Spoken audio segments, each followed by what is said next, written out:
Assalamualaikum warahmatullahi wabarakatuh. Pada hari ini kita akan membahas mengenai Pilkada Serentak 2020 yang tetap kekeh diselenggarakan oleh pemerintah di tengah merebaknya wabah pandemi COVID-19.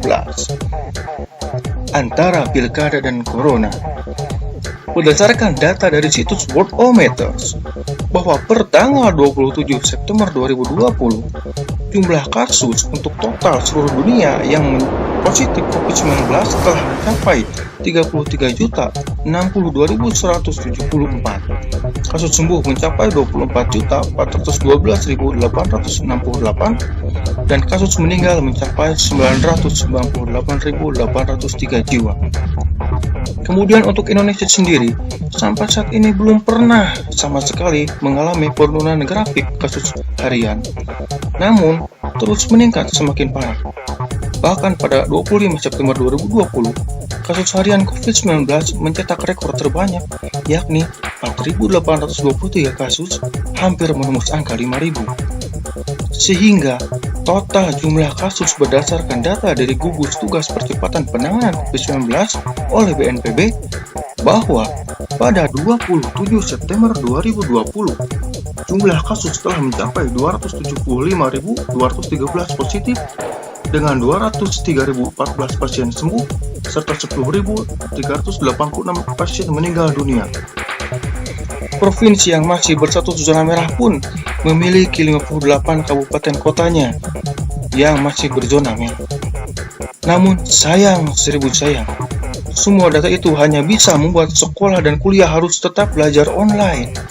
Pegawai negeri sipil pun sebagian menerapkan WFH, begitu juga dengan berbagai perusahaan dan pabrik menerapkan WFH kepada sebagian karyawannya. Terlebih memang sudah banyak kasus soal karyawan pabrik yang terkena kasus COVID-19. Tapi COVID-19 ini ternyata tidak bisa menghentikan pesta demokrasi Pilkada 2020 yang akan diselenggarakan pada 9 Desember 2020 nanti di 270 daerah se-Indonesia. Padahal Ketua KPU sendiri, Arief Budiman, telah dinyatakan positif COVID-19 pada 17 September 2020 lalu setelah dinyatakan positif atas hasil tes PCR sebagai syarat dirinya yang akan menghadiri rapat di Istana Bogor. Badan Pengawas Pemilu pun telah merilis peta kerawanan menuju Pilkada pada 23 Juni 2020 lalu. Terdapat beberapa indeks kerawanan pemilu, salah satunya tentang konteks pandemi, bahwa terdapat 144 kabupaten kota yang tercatat sebagai daerah rawan sedang dan 117 lainnya rawan tinggi. Pelanggaran protokol kesehatan pun mulai terjadi di masa pendaftaran calon ke KPU pada tanggal 4-6 September lalu. Kementerian Dalam Negeri mencatat bahwa sudah ada 72 bakal calon kepala daerah yang telah melanggar protokol kesehatan dengan membawa konvoi massa pendukung.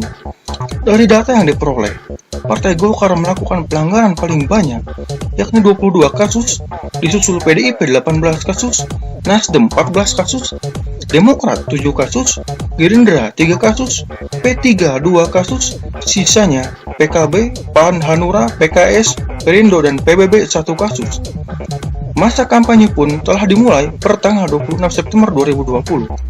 Pelanggaran pun terjadi pada menantu Jokowi, yakni Bobi Nasution dan Aulia Rahman, mengakui telah melanggar protokol kesehatan di hari pertama kampanyenya dalam pertarungan Pilwalkot Medan. Kemudian saingan Bobi, yakni Akhyar Nasution, juga melakukan pelanggaran dengan membuka masker dan tak jaga jarak dengan para relawannya. Dan daerah lain pun tentu akan berpotensi melakukan pelanggaran hal yang sama. Oleh karena itu, jumlah korban COVID-19 yang sudah lebih dari 10.000 ini, apakah akan kita anggap sebagai lalat yang lewat saja kemudian kita hempaskan oleh tangan kita? Lalu, jika sudah seperti ini, kapankah COVID-19 ini bisa berakhir? Akan lebih banyak kasus yang meledak? Akan lebih banyak kematian? Lebih mementingkan kepentingan politik seperti ini, ataukah akan mengabaikan nyawa masyarakat? Kita tunggu dan simak perkembangannya ke depan.